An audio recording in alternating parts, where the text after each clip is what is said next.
Well, I really think that has to go down as a point dropped by England rather than a point won in Helsinki. The first time Finland have ever taken a point from England. Let's look back now at the match highlights with commentator Brian Moore. Lahtinen, who had 4 seasons with Notts County, the number 2 with the throw for Finland.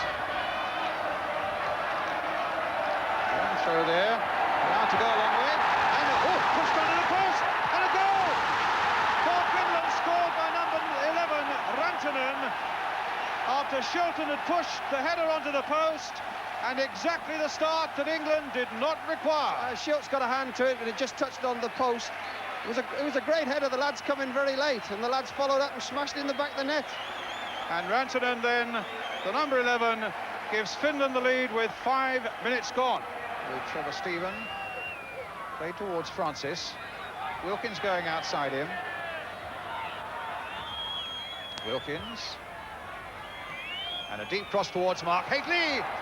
Can Barnes get in? Can Trevor Stephen? Oh, there was a chance there. And a good chance too.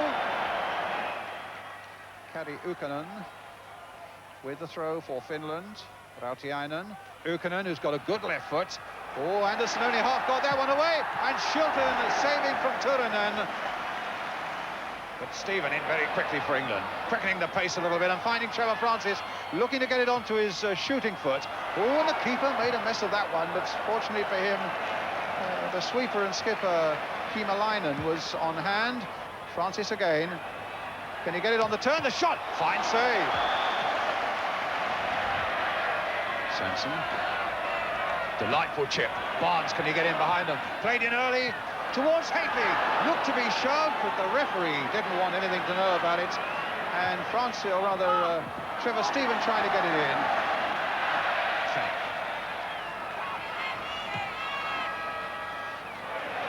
Hateley, can he finish it off? He's stumbling. And it's a goal! England are level. Mark Hateley. That was a real centre-forward's goal, Brian. He's got it here on the edge of the box. He's bobbled. It was almost a penalty. I thought he was going to go over it first. He's hit it, and he's got a deflection past the keeper. It was a good goal, typical old centre-forward's goal. And now Chris Waddle. It's not his favourite side of the field, but let's see what sort of progress he can make. Rautiainen against him, getting it onto that favoured left foot. Finding Francis, and he's onside. Hateley wanting the ball at the near post, and Robson tries so hard to get in, and kicked off the line by the number 6 Turunen. When England, right at the end of this game, 7 minutes left, was so close to getting what could well have been a winner. So close, but they didn't get it. So that's how the table looks now. England 2 points clear, and with 3 home matches to come. Romania September, Turkey in October, and Northern Ireland in November. Your reaction, fellas. Ian St John, first of all. Well, it was a difficult game for them, Jim, because they're never easy. You know, the pitch was cutting up a bit. It's narrow. It's a really tough end-of-season match. And although it's easy to criticise England and say, well, you know, they didn't play particularly well, they did create a few chances. And I think it's the old story, Jimmy, with you lads, that they're not knocking in the chances. No, they're not, are they? It was a ropey pitch, wasn't it? Let's just have a look at the one. I think the Finns were physically tough. The one they did knock in, Jimmy. Sorry to interrupt you there. No, let's have a look at the one they knocked in. goal again. I thought he might have been offside. Happy? Yeah, well, I thought you might think that. Well, no, he wasn't. Actually, he wasn't. He moved very well. And actually, he's got a very good strike rate for Mark. For England, hasn't he? And he held up well there. He was challenged quite strongly, kept his balance. Good goal. He scored some good goals for England, as Mark Hateley. But we had said at half-time about how England should play, or may change the pattern in the second half, and getting some supply up to Hateley, which they did. And which they did. We're almost there. We're almost there. We'll be back at 10:30 tonight. Goodbye for now.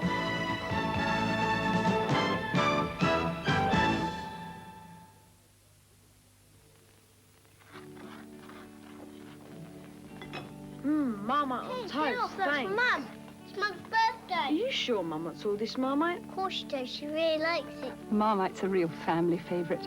The boys have enjoyed it since they were babies. It's all the goodness of yeast, the richest natural source of vitamin B. Happy birthday, Ooh, presents! And Marmite on toast. And so much of it. Marmite, the growing up spread you never grow out of.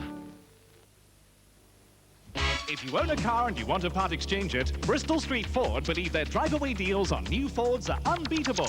The Fiesta 950 Popular, only £3,699. Escort 1100 Popular, £4,099. Orion 1.3L, £5,199. The Sierra 1.6L, £5,899. And a better part exchange means an even lower price. Whether you're buying one car or 500, Bristol Street Ford challenge you to beat their new car deals.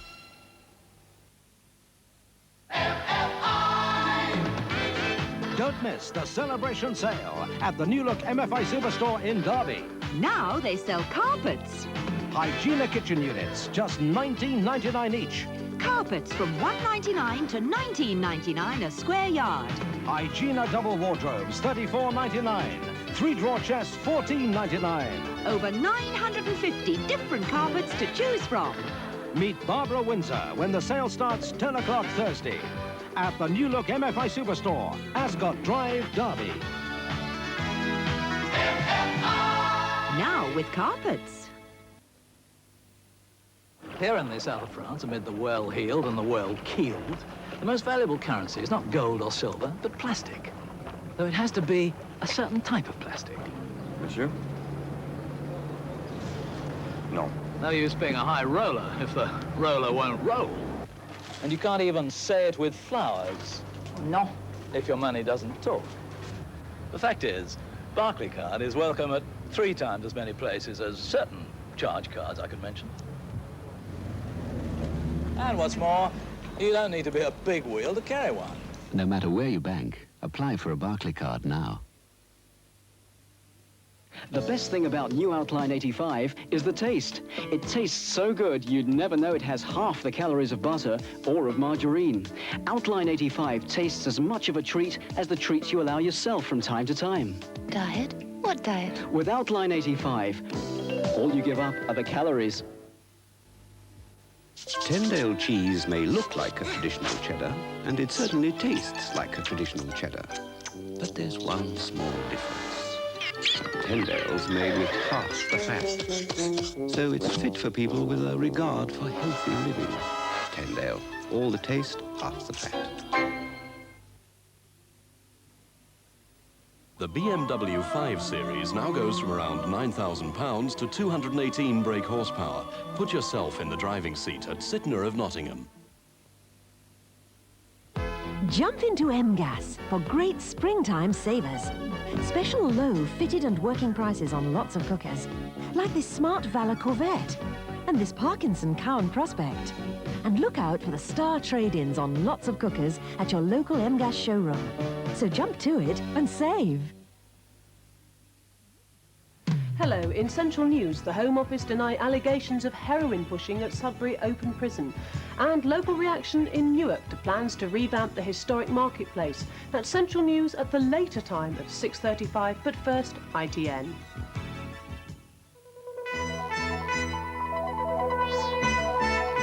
The early evening news with John Suchet. Suicide car bomber kills at least 60 in Beirut. Mrs. Thatcher gives her critics a roasting and says this government has work to do. Kevin Moran gets his winner's medal after all. Good evening. In Beirut, a huge car bomb explosion has killed at least 60 people and wounded nearly 200 others. Many of the dead are school children. The car was travelling when it blew up and it's thought it may have gone off accidentally. State radio in Lebanon has described it as a catastrophic massacre. It seems through the chaos that the school children were on their way home in a bus when the bomb exploded just as they were passing. Why the bombers chose the time and the place, a residential area of Christian East Beirut in the middle of rush hour, is a mystery. At least one person was in the car when it blew up whilst on the move, leaving a crater at least 10 feet deep. It's thought about 400 pounds of explosives were used. Many of the dead were trapped inside their cars or the many nearby buildings which either caught fire or collapsed. Some victims were burned beyond recognition. Children were injured by flying debris some 500 yards away from the explosion. 2 hours after the explosion, firemen were still fighting to free victims and to control the fires. It's possible the bomb was in retaliation for an explosion in Muslim West Beirut last Friday, outside a Druze militia headquarters, after which 8 people were injured. The scene of today's bomb was nowhere near any militia offices, and none of Lebanon's many armed factions has claimed responsibility. The incident, one of the worst of its kind, is almost certain to lead to reprisal attacks and renewed fighting across the Green Line, which divides the Muslim and the Christian communities. Mrs. Thatcher hit back at her critics today and warned them the government would press ahead regardless. And in what is seen as a major swipe at the new rebel Tory group led by Mr. Pym, she criticised fair weather friends. She was speaking at the Conservative Women's Conference in London. There was never any real prospect that the lady was for turning. Today she made it clear that despite the polls, the county elections and Francis Pym's centre-forward group, she intended to press on, as she put it, with zest, determination and confidence. Now, some of our critics and fair weather friends would like us to slow down a bit, to take stock, even to let sleeping dogs lie. Consolidate, they say. Forget about radical reform. No, Madam Chairman. There are still too many tasks to be done and too many challenges to face. Some of them present us with immense difficulties. But this government has never run away from long-term problems, and we're not going to start now. If there was a concession to criticism, it was in a new emphasis on the government's claimed achievements. She brandished a sheaf of documents about reform of various kinds. Mrs. Thatcher also spelt out the government's new offer to the teachers. We are looking for a way, with the cooperation of the teachers, to provide better pay, to reward better teachers. Yes, it will mean an assessment of performance, but there's nothing unusual about that. In most walks of life, it's quite normal. And if we can get these matters satisfactorily agreed, we've made it clear that more money would be available for teachers next year. The Tory ladies, in public at least, gave voluble support for a speech which, far from suggesting a change in tone, let alone in policy, showed the Prime Minister sticking more firmly than ever to her chosen course. David Walter, ITN, at the Conservative Women's Conference. Kevin Moran, the first player to be sent off in an FA Cup final, is to get a winner's medal after all. ITN broke the FA's decision to Moran as he was flying with his Manchester United teammates to the West Indies. He said he was really delighted. Last Saturday's FA Cup final at Wembley, and after 77 minutes of no-score stalemate, this was the tackle that made history. Manchester United's Irish defender Kevin Moran sends Everton's Peter Reid sprawling. The referee cried foul, and Moran became the first man sent off in the Cup's 104-year history. Moran sat disconsolate on the benches. Then, at the Royal Box, no Cup final medal for Kevin Moran. But today, an FA committee changed all that. Having taken into account that the player will serve a suspension next season, together with the shame he must have endured, it has been decided to award him his medal. Today, United flew to Trinidad for a break. ITN gave Kevin Moran the news in mid-air. I'm really delighted about it, you know. That's really made a holiday now for me anyway. I'm delighted with it. Moran's embarrassment at being the first man sent off in a cup final persuaded the FA he'd suffered enough. This almost certainly means the end of the affair. Moran will get the £250 gold medal, but the sending off penalty still stands, and he faces an automatic two-match ban at the start of next season. Ian Glover-James, ITN, at the Football Association. The miners' president, Mr. Scargill, told the Commons Committee today that the Coal Board had been vicious and vindictive in sacking miners during the pit strike. The Coal Board chairman, Mr. McGregor, later told the MPs that there had been intimidation and violence on a scale never before seen in this country. Greeted by a dozen miners from Kent and Scotland who'd been sacked, Mr. Scargill arrived to tell MPs the board was behaving vindictively. He said that out of nearly 1,000 miners sacked, 671 hadn't been reinstated. But it's the lack of consistency that's worrying MPs. In Yorkshire, 96 out of 310 sacked have got their jobs back. In the North East, 127 out of 230. But in Scotland, none of 208 men sacked have been reinstated, and in the western area, none out of 17. Mr Scargill was scathing in his criticism. The National Coal Board adopted a ruthlessly pursued strategy of dismissals in complete contradiction to the policy followed during and after the coal disputes in 1972 and 1974. The Coal Board has adopted a vindictive attitude previously unknown in management or workforce relations in the British miners industry. Within the last hour, Mr McGregor's been giving his side of the story to the committee, but he defended the board's policy. The conditions with which we were dealing during the strike were quite unusual. We had cases of violence and intimidation on a scale never before seen in industrial relations in this country. A memorial service has been held in a Buckinghamshire village for the 4 schoolboys drowned during a school outing to Land's End 2 weeks ago. The accident happened when a large wave crashed over a party of schoolchildren as they were standing on rocks close to the sea. The memory of the tragic deaths of the 4 boys was still so fresh in the village of Stoke Poges, the small church could not contain the numbers who turned up for the service. They'd come to give what support and comfort they could to the families of the boys.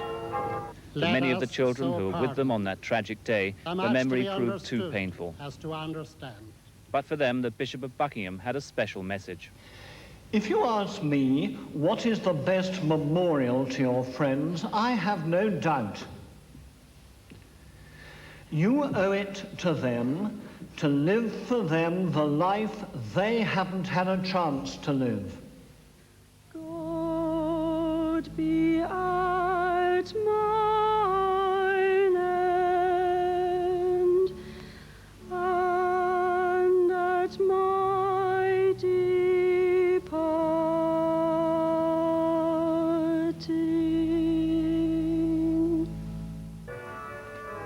For the headmaster and the children who were with the boys on that day, and especially the families, the memory of the tragedy will take a long time to heal. David Chater, ITN, in Stoke Poges. 3 of the policemen killed in Monday's IRA bomb near Newry in Ulster have been buried. Inspector William Wilson, Constables Ronald Baird and Stephen Rogers died when their car was destroyed by a £1,000 bomb near the border. A woman police constable who has also died in the blast will be buried tomorrow. England's 1966 World Cup team is to replay the West German side it beat 19 years ago, this time in aid of the Bradford fire appeal. Every one of Sir Alf Ramsey's team has agreed to play in the match scheduled for July.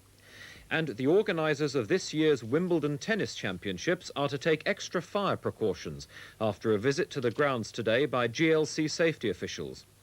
In Bradford itself, there have been more funerals of victims of the fire, including that of the teacher Mr. Peter Greenwood, who died trying to save his 2 sons, aged 13 and 11. The Greenwood family had earned wide community respect. He had taught the deaf for 20 years. The boys were in the Scouts. After football, their main joys in life were fishing and camping, the perfect family.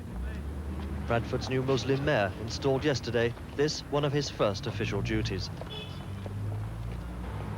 3 coffins into the Baptist church, a family destroyed.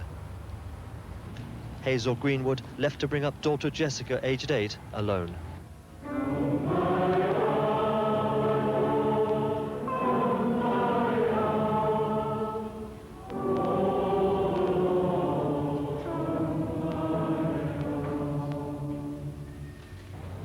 Colin Cowgill lives 2 doors down from the Greenwoods. His boys, the same age, were rescued from the fire by police.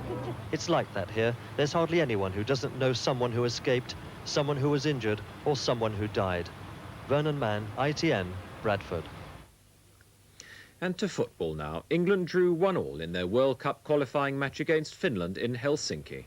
England's journey to Mexico has been a bit of a jog so far, but after 5 minutes, the Finns destroyed their perfect defensive record.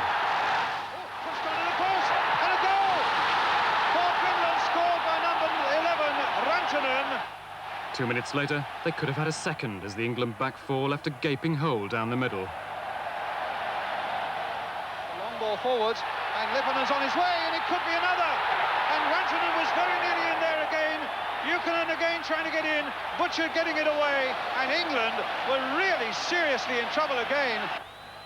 Within a minute, England hit back, but Trevor Francis's run of bad luck shows no sign of ending. Hateley is up. Can Francis get in? Across the face of the Finnish goal.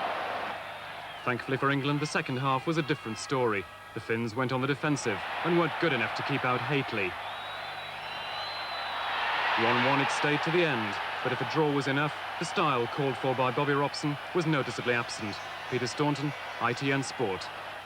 Cricket and the Australian tourists have been batting fast and furiously in the first day of their match against the MCC at Lords. The latest score is Australia have declared at 377 for 6. Made a steady and spectacular start, this boundary by Woods being one of the few to be scored in the first session. Of the so-called rebel players to be welcomed back to established cricket, Peter Willey was the first to make his mark, getting Woods LBW. Graham Gooch had an important hand in the next dismissal, catching Kepler Wessels in his modest, undemonstrative manner. It needed some athleticism to dismiss Wellham, and French provided it, diving hard to make the catch.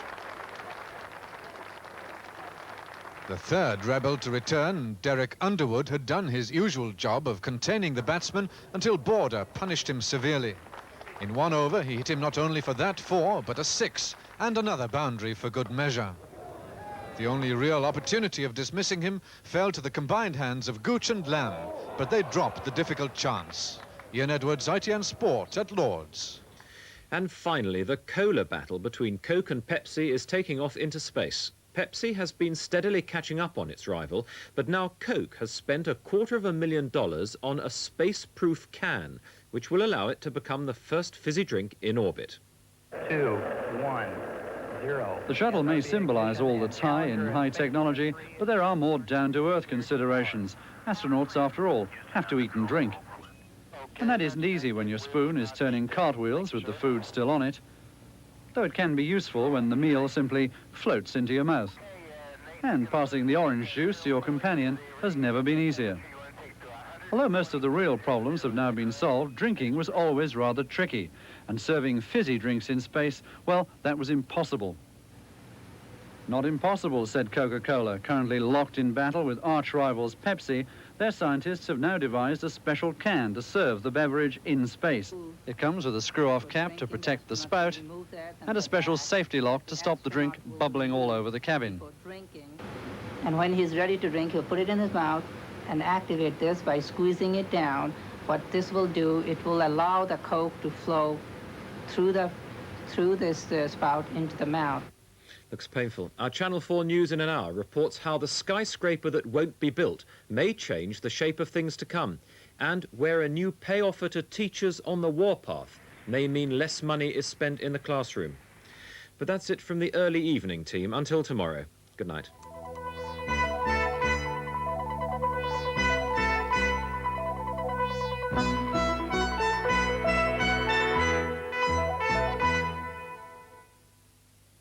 Juggernaut, a desperate race against time, but what time is really left? Look, this has fit my shape. Richard Harris and Omar Sharif star in Juggernaut, tonight at 8 on ITV.